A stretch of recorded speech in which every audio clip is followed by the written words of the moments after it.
Okay, so I've had to weigh in on this, and I really, really didn't want to, but it's just so much news and everyone's obviously talking about it. We've obviously got a coronation in May, so it's, all over the news about Harry and the royal family and Meghan Markle and so forth and so forth. So this is my take on it, really. The question at the moment is, should Harry attend the coronation? Now, the coronation is a state event. It's a historical event. And it is very important. It's very significant. I don't know if many people realise this. I mean, you don't get to attend many of those in your lifetime. You don't get to see many of those in your lifetime. And we haven't had a king in a while. We haven't had a new monarch in a while. So this is going to be new to a lot of people. And the world is going to be watching. They're going to be watching our country doing something that is quite unique and quite rare, that many people don't get to see in their lifetime, and many countries don't get to celebrate this sort of thing. And just like an example about the sort of history and the interest is that I went to Scotland and I went to Edinburgh Castle, and they've got this massive rock. And forgive me if I'm incorrect in saying this, because I'm just doing this from memory. But it was a huge rock that, as I recall, the kings of Scotland used to be anointed, or they'd sort of be announced as king on this rock. It was obviously taken by the English, and it became a tradition that when the king or queen is anointed, when they have their coronation, that stone is placed underneath their chair. And then the Queen or the government or something said, okay, look, you can keep it in Scotland, but whenever the King or Queen or whoever is coronated, it has to come back down to England, and then obviously it will go back up. So it has to come down, used for coronation, and then go back up. And so for Charles's reign, it should be coming down and be placed underneath his chair. And these are little things, you may not think it's significant, but they're little things that are hugely significant, are really symbolic. It goes back to the kings of Scotland. And those little things come together and form a huge ceremony that is extremely meaningful, that will be the coronation. And so, these things are fascinating. It's not simply, just a nothing. So it is a very significant moment. Now, yes, of course, it's a very significant moment in the life of Charles, absolutely. And of course, he has a family, he has a son, and Harry is his son, and will always be his son, and no doubt he loves him very, very, very much. And as always in families and amongst human beings, there is always going to be pain and hurt and misunderstandings and, letdowns and disappointments, and that's always going to happen. So it's a very difficult question. Should Harry attend the coronation? It's very difficult. It's a state event that is hugely significant on the world stage and a historical event. But then at the same time, there is a family at the heart of this, right? It's a hard one because the family have a job. So should Harry come to the coronation? I bring it back to that. Again, it's a hard one. In one sense, he should. He's a member of the royal family. His wife is a member of the royal family. And this is, royal families all over the world coming together, politicians, other aristocrats, other guests, other diplomats, probably charity leaders. And, he should be there. This is a historical event for his family, for his father, and he is his father's son. And it does show on Charles's part and on the royal family's part that they can forgive, they can move on. A lot is said about him being the head of the English church, I believe the Scottish church, and he has to show forgiveness and kindness and so forth and so forth. Realistically, because that's very idealistic, isn't it? You have this couple, and I think it was referenced in an article by a source close to Meghan, so I don't know how accurate that is. I don't know if this is true or not. But I think it was referenced that, you know, she'd sort of said that this family represents a very difficult time in her life. They've just done so much, haven't they, to burn bridges. And they've revealed so much from their own perspective of what this family is about and what the institution is about. And then, you know, then to show up at an event that is so significant to that institution, that is so fundamental to that firm, to that family, you know, it's appointing a new monarch, it's the continuous survival of this firm, this institution that has hurt you so much and that needs such fundamental change, as you say. It's a bit odd, isn't it, if they come walking down the aisle. You know, the Duke and Duchess of Sussex come walking down the aisle at Westminster Abbey to take a seat at the front or second row of the Queen King's coronation, and also the Queen Camilla's coronation. You know, and Harry makes this allegation that she sort of schemed her way to the top. I mean, it just doesn't seem right, does it? It seems a bit, I don't know. Yeah, at least if I was the one making all the complaints and allegations, I mean, I would say, you know, thank you very much. But, you know, we'd kindly decline. But something tells me that they won't do that. You know, something tells me, you know, we may look at this naively and say, oh, well, they also want to accept the invitation as an olive branch. But there's something inside of me that says, well, I don't know about that. I think that, again, is a bit idealistic, because part of me feels, well, they've said all of this, they've done all of this, they haven't given up their titles, they're still doing jobs and projects that are centred around the royal family and their connection to it, their experience within it, earning money. So it just seems to me that they're not really letting that go. You know, if something was so traumatic for me, I would say my piece and then I would let it go. And I would develop my own identity and my own projects and my own work that is independent from them. And I think that there's something to me that says, well, they want to be there because it's my view, in my opinion, that they want to be an elite. They want to be an international recognised superstar. They want to be Obama and the Clooneys and the Dianas. You know, they want to have that level of recognition, go down in history, have all these awards that they have. And to be at that level, you've got to be around those types of people, right? And you've got to be around the key events. And I think what's unique to them, as most American elites, is that they are connected to the royal family and they get to go to all these royal events like the Jubilee and, you know, the Platinum Jubilee. We've never had one before. We'll probably never have one again. And they were there.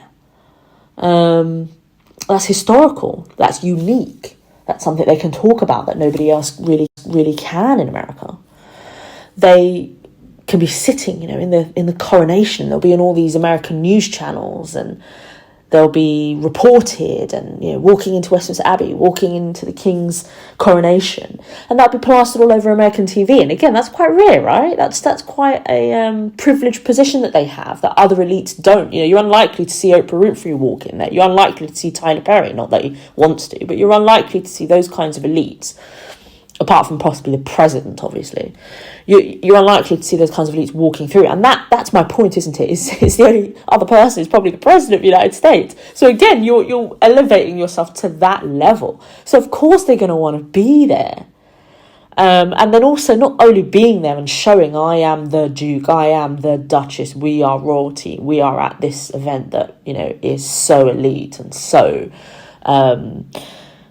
particular in terms of its invites and attendees, and we are rushing shoulders amongst, you know, the elites of the world and royalty of the world and politicians of the world and leaders of the world.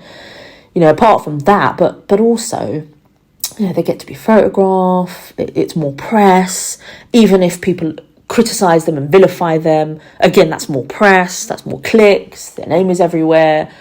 People are interested, people are Googling their names and they're hashtagging their names. I mean, bad press is press, right?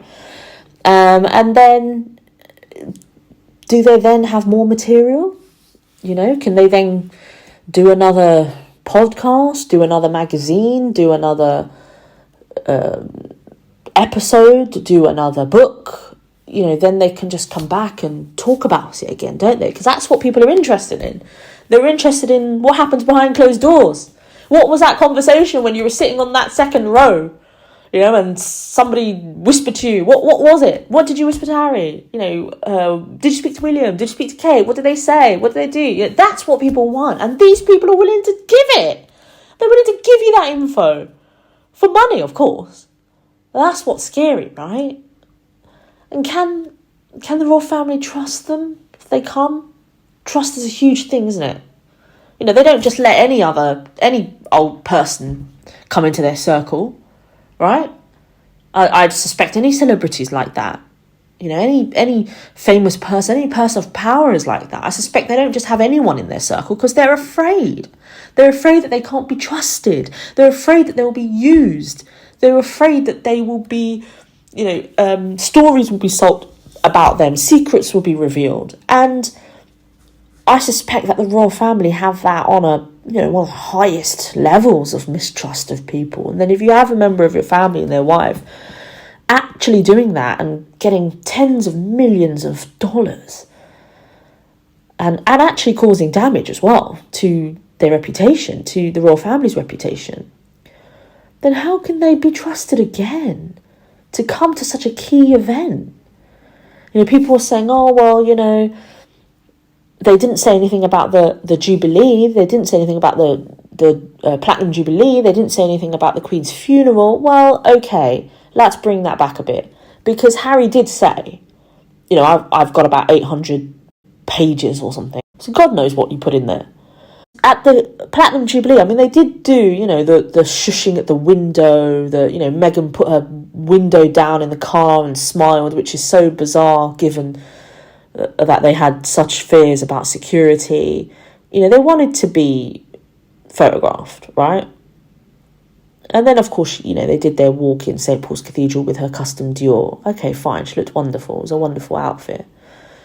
So there were these little, you know, kind of grabbing the press things. But I do accept, you know, they weren't outrageous. And they did do the whole Lilibet first birthday, here's her photo, blah, blah, blah, blah, blah. No, and then, you know, there's these things in the press about, you know, Will and Kate were invited, but they didn't come. So there was a little bit of, you know, controversy. There was stuff in the press. Whether that's their fault or the press's fault, I mean, that's another question. But the reality is it's there, right? It's there in the ether when we're supposed to be concentrating on the Jubilee. But I do accept it wasn't really that bad. And in terms of the funeral, I mean, again, God, there was so much press about them, wasn't there? Oh, reconciliation, walkabout, oh, her deep curtsy, oh, the candle in front of her face, oh, her Zorro outfit. I mean, there was so much. And the whole argument of her not being able to fly up to Balmoral to see the Queen, and Harry being late, and blah, blah. Like, there was so much going on. And will he wear his uniform, will he not? I mean, there was so much, okay? And at least from my perspective, I just was seeing so much news about Harry, Meghan. And it just, it did, for me at least, show that there was just so much press about them as opposed to really concentrating on the funeral. And then Harry does mention in his book about, you know, the whole thing about when the Queen died and how he found out, and the argument with his dad and missing the plane and William telling the plane come off, and the argument about Meghan and getting to the Queen and going up the stairs. And I think he, you know, and seeing her dead body and Princess Anne, and I think he talks about the layout or something, I'm not quite sure. And then Meghan did, in my view, quite oddly, I think she had an article, I want to say it's Variety magazine, and sort of comes, and I believe that was already done, and then comes back after the funeral, and then sort of refilms some stuff and adds some stuff to the article, which I thought was really bizarre, and starts talking about, you know, the Queen, and she's a great example of female leadership, and it was a confusing time for them. So, you know, I think she was like the first person to speak out, which is, to me, no, yeah, I that didn't sit well with me. Okay, you knew the Queen the least, you know, you've been in the family the least amount of time. there are other people that are closer to her, not only in relation, but, having known her for decades in that family, and nobody had spoken out in the way that you did to a magazine.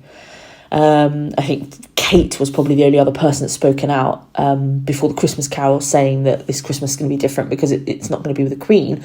But that was obviously because she had arranged a carol service in the Queen's honour. So, there was kind of a purpose there. But this is just somebody in a magazine that, I understand it's a Hollywood magazine or something. I mean, oh God, it's just, oh, wow. You would have had more dignity just not talking about it, because people expect you to. Like, they're very predictable. People expect you to do certain things and you go and you do it. And it's like, oh, God. I don't know. I do feel for them. And I just hope that, they find a purpose that is not identified by the pain that they say they have suffered, that it's separate from that they have an identity and a purpose that is separate from the royal family and their experience. I would understand the royal family's reluctance to have them at the coronation. And I understand many people's reluctance to have them at the coronation. Many people feel very slighted. They feel like, well, the taxpayers paid for the wedding, or, if we did, and the taxpayers pay for their privilege. And then we had, this person join the royal family, which, is ours and represents us, and we sort of pay for a lot of their privilege. And then you come in for a very short amount of time, and you now have this platform, you now have this status and this name and this title, and you've sort of taken the privilege and run with it, if that makes sense. And so a lot of people do feel slighted. And not only did you run with it and sort of run away with it, you've then used it and used the small amount of time that you've had to just blast all of this vitriol against the country, the media and the family, and made so much money out of it, and continue to try and elevate your status based on the royal family. And then yet you are here at events like the Platinum Jubilee, the Queen's funeral, and the King's coronation, which are huge. Like, let's get real, they're huge historical events. We're never going to have a Platinum Jubilee again. You're never going to have Queen Elizabeth II's funeral. I mean, come on. Who would have wanted, there's so many people who would have wanted to be there, second row, third row. And then you've got, the King's coronation. I mean, for God's sakes. And then you're at the third row or second row of all these events. And yet all you can do is just denigrate everything and just talk so negatively about everything with no sense of awareness of how you're talking and what you're talking about and how it might come across, and no sense of humility, no sense of gratefulness, no sense of, I found it very difficult and these are my experiences. They may not be the experiences of others, but this was my experience and I found it really difficult and I couldn't manage and I had to get out of there for the sake of myself and my family. But I'm so grateful for, what I saw, what I did, what I was a part of, the causes that I was a part of, the people I got to meet, the British public, thank you so much, that sort of stuff. Britain will always be, an important part of my life and but now I'm sort of, needing to move on to another chapter. That sort of language, I mean, you just don't get. It's just negative, where a lot of the British public are struggling. And then you've got somebody who, they look at in the magazines, they look at in the newspapers, they look at on the TV, are showered in jewels and tens of thousands of pounds of jewellery and dresses, and, has the tailors and the hairdressers and the makeup artists, and they go to Buckingham Palace and Kensington Palace and the opera, and they're just miserable and complaining about how it all is. It's terrible. Yeah, so I can understand why people would not want them there. I can understand why members of the royal family would be very cautious and very mistrusting. And I can understand why people might think that they would use their time there. And I can also understand that, well, this is a family. This is the king's son, his daughter-in-law, and this is a state event, and he is a duke of the royal family. So it's a difficult one, but my personal view should be that the king should invite him and his family, his whole family, including his kids, and that he should make it clear that they are welcome.